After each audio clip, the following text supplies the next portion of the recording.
নমস্কার।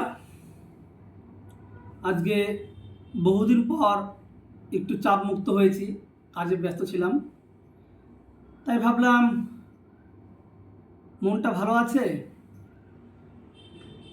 পড়াশোনা তো করছি নিজেই, ভাবে আজকে আপনাদের সঙ্গে একটু আলোচনা করি। আজকে আমার আলোচনার বিষয় মহাভারত। মহাভারতে সেই কচ, দেবযানী, শর্মিষ্ঠা, যযাতি, এই যে উপাখ্যানটা আছে, এই ঘটনাটি নিয়ে আজকে আলোচনা করব মূলত। তবে আমি যে মূল মহাভারত, ব্যাসদেবের মহাভারত নিয়ে আলোচনা করব তা নয়, সেই সঙ্গে কাশিরাম মূলত আজকে তেমন থাকবে না। এক নতুন কবি, যিনি মহাভারত রচনা করলেও বলা ঠিক হয় না, অনুবাদ করেছেন। শ্রীনাথ ব্রাহ্মণ নামে এক কবি, কোনো এক রাজসভার কবি। কারণ তার কবি পরিচয় আজকে দিচ্ছি না, কবি পরিচয় নিয়ে একদিন আমি সম্পূর্ণ ভিডিও দেব। তাই আজকে শুধু তার কাব্য নিয়ে, তিনি এটুকু মনে রাখবেন, এক রাজসভার কবি, তিনি আদিপর্ব রচনা করেছেন। সেই আদিপর্বের সঙ্গে ব্যাসদেবের আদিপর্বের কোথায় পার্থক্য, কী ব্যাপার, সে বিষয় নিয়ে একটু চর্চা করব। তো কচ ও দেবযানীর আলোচনা শুরু করার পূর্বে আমি প্রথমে একটু সূত্র ধরিয়ে দিচ্ছি আপনাদেরকে। সেটা হলো, অসুর অর্থাৎ দৈত্য, অসুরদের সঙ্গে দেবতাদের যুদ্ধ চলছে,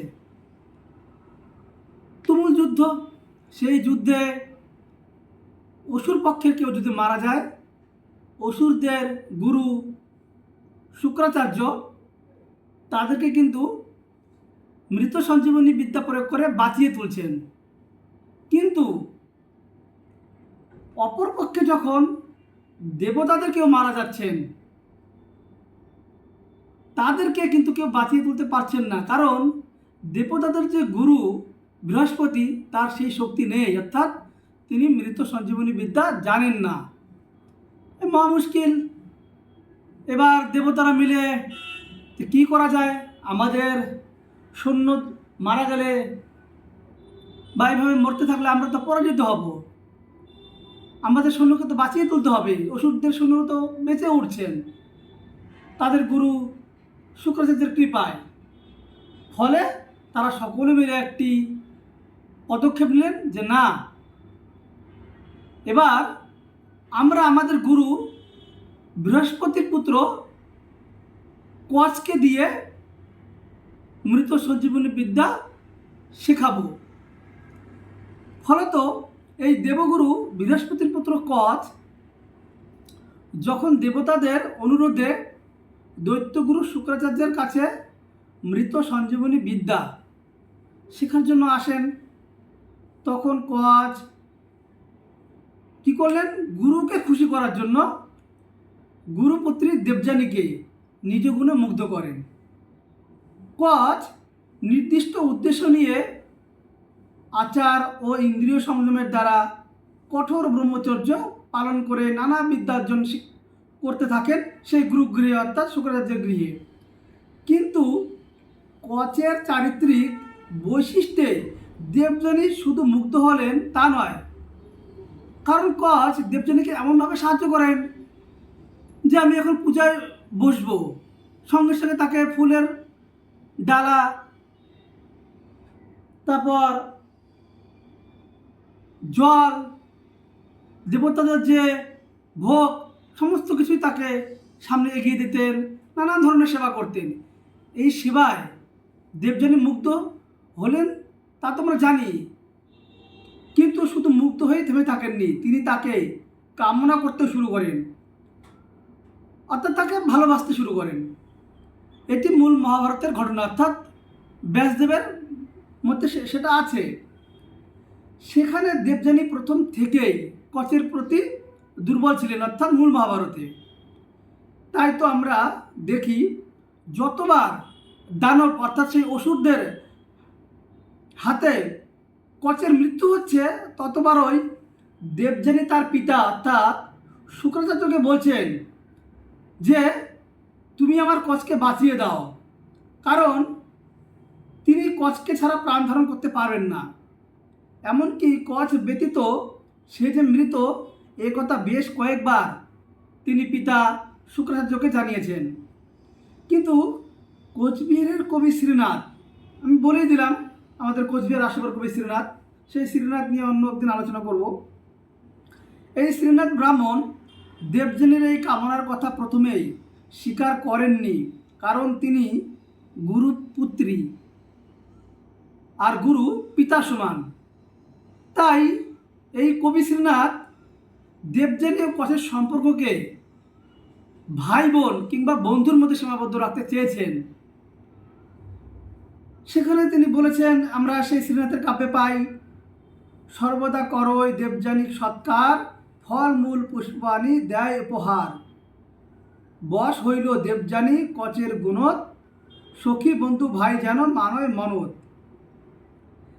এই দৈত্যগুরু শুক্রাচার্য কর্তৃক কচের জীবনদান, কচ কর্তৃক দেবযানীকে প্রত্যাখ্যান, কচ ও দেবযানীর পরস্পরের অভিশাপ, এইসব ঘটনায় শ্রীনাথ মূলানুসারে রেখেছেন।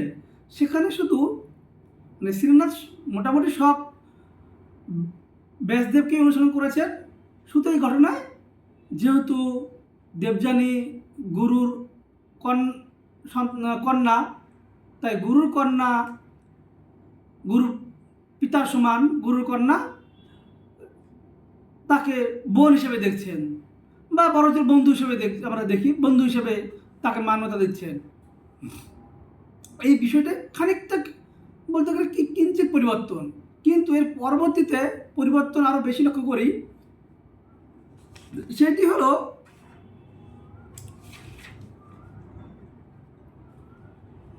ওই অসুররাজ বৃষভাবার কন্যা শর্মিষ্ঠা ও দেবযানী, এদের সঙ্গে বেশ কয়েকজন নারী, বলতে পারি কন্যা, একটি সরোবরে জলকেলি বলতে সোজা সহজ ভাষায় স্নান করতে নেমেছেন। সেখানে দেবরাজ ইন্দ্র বায়ুরূপ ধারণ করে ওই যে সখীগণের সকল সখীদের বস্ত্র এলোমেলো করে দিয়েছে। এর ফলে সেই অসুররাজ বৃষবর্বার কন্যা শর্মিষ্ঠা সেই পারে উঠে, স্নান সেরে উঠে ভুলবশত দেবযানীর পোশাক পরে ফেলেন। এর ফলে দেবযানী ক্ষুব্ধ। দেবযানী তাকে বলেন, শর্মিষ্ঠাকে বলেন, হ্যাঁ, তুমি অসুরের কন্যা হয়ে আমার পোশাক কেন পরলে? আমি এই কাজ তোমার ক্ষমা করব না। এইভাবেই বিবাদ শুরু হলো। এদিকে শর্মিষ্ঠা বলছেন, হ্যাঁ, তোমার পিতা আমার পিতার পৌরোহিত্য করে, ব্রাহ্মণ, মানে উনি তো ব্রাহ্মণ, দেবযানীর পিতা। তো দেবযানীর পিতা অসুররাজ বৃষপর্বার পৌরোহিত্য করেন। তোমার বাবা পৌরোহিত্য করে বেঁচে আছেন আমার বাবার দয়ায়, আমার বাবা কিছু দান করলে তবে তোমরা খেতে পাচ্ছ। এই যে বিবাদ, এই বিবাদের ফলে হঠাৎই ধৈর্যচ্যুত হয়ে বা রুষ্ট হয়ে শর্মিষ্ঠা কী করলেন, দেবযানীকে এক কুয়োর মধ্যে ফেলে দিলেন। সেখানেই সেই কুয়ো থেকে রাজা যযাতি তাকে উদ্ধার করেছিল, সেই বিষয়ে আমরা পরে আসব। কিন্তু এই যে কুয়োতে ফেলে দিলেন, এর ফলে দেবযানী কি করলেন, তার পিতা শুক্রাচার্যের কাছে গিয়ে অভিযোগ করলেন যে যে দেশে আমার সম্মান নেই, যেখানে আমাকে অপমানিত হতে হয়, সেখানে আমি থাকবো না। এবার পড়লেন অসুররা বিপদে, কারণ দেবযানী তার পিতাকে অভিযোগ করেছেন সে থাকবে না। দেবযানী চলে গেলে অসুরদের গুরু শুক্রাচার্য চলে যাবেন, ফলে তো অসুরদের ক্ষতি, কারণ তিনি তো অসুরদের পৌরোহিত্যর পাশাপাশি তাদের মৃত সৈন্যদের বাঁচিয়ে তুলছেন। এর ফলে শর্মিষ্ঠার পিতা সেই বৃষপর্বা কী করলেন, আচ্ছা ঠিক আছে, আমি তোমার কন্যার ক্ষোভ প্রশমিত করব।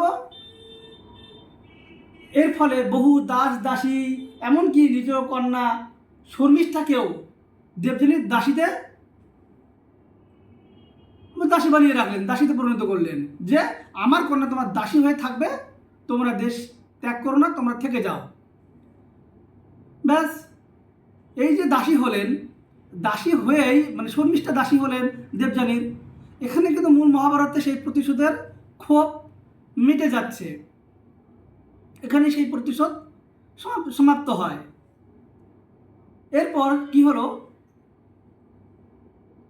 কিন্তু আমি বললাম যে আজকে আমি শ্রীনাথ ব্রাহ্মণের মহাভারতের সঙ্গে তুলনা করব, কিন্তু শ্রীনাথ ব্রাহ্মণ কি করলেন, এই যে দেবযানীকে দাসীতে পরিণত করার ঘটনা তিনি মেনে নিতে পারলেন না, বা শুধু মেনে নিতে পারা না, হয়তো বিষয়টি অশোভনীয় হয়ে যাচ্ছে, কারণ তিনি তো একটি রাজসভার কবি, আর সেই রাজসভায় বসে তার কাব্য রচনা করছেন।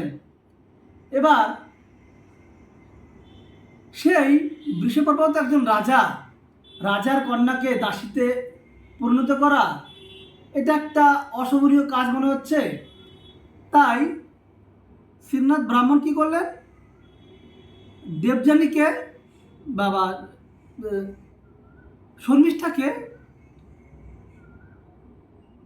দাসী থেকে সখীত্বে বরণ করলেন, অর্থাৎ তাকে দেবযানী সখী হিসেবে বরণ করে নিল, যে না তুমি দাসী হয়ে থাকবে না, তুমি আমার কাছে সখী হয়ে থাকবে, আমার গৃহে তোমাকে স্থান দিলাম। সেখানে দীর্ঘ উক্তি আছে, আমরা শ্রীনাথ ব্রাহ্মণের দুটো লাইন এখানে বলছি। তবে শর্মিষ্ঠা দেবযানী আশ্বাসিল, সখী করি শর্মিষ্ঠা গৃহত রাখিল। এখানে ঘটনা শেষ।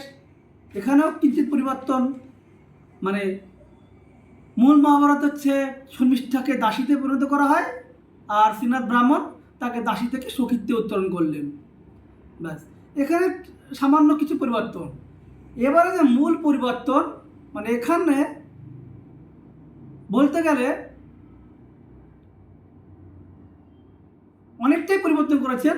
এখন যে ঘটনাটা বলবো, ওই যে বলেছিলাম দেবযানীকে কুয়ো থেকে উদ্ধার করেন রাজা যযাতি, ও সেই সূত্রেই দেবযানীর সঙ্গে রাজা যযাতির বিবাহ হলো। ফলে দেবযানী গর্ভবতী হলেন, একটি পুত্র সন্তানের জন্ম দিলেন।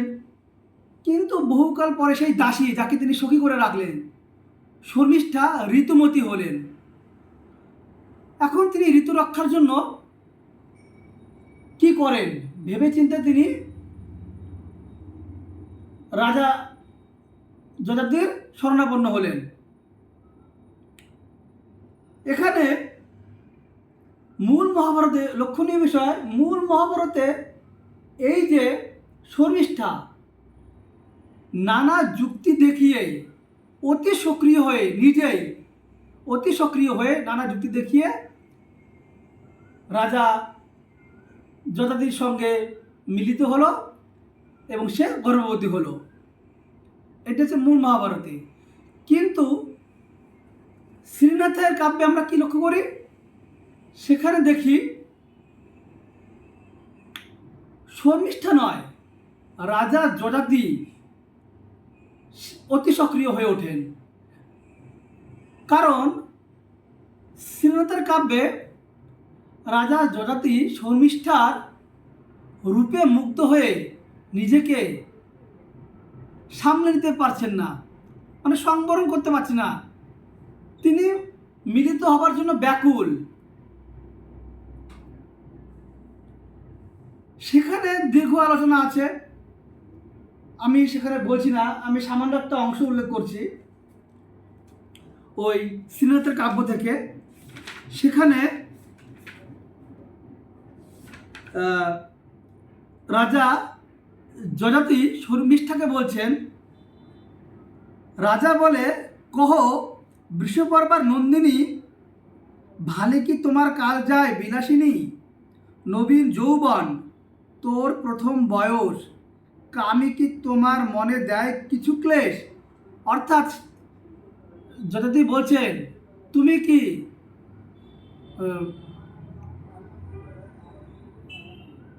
কামের জ্বালায় জর্জরিত, তোমার কি কষ্ট হচ্ছে?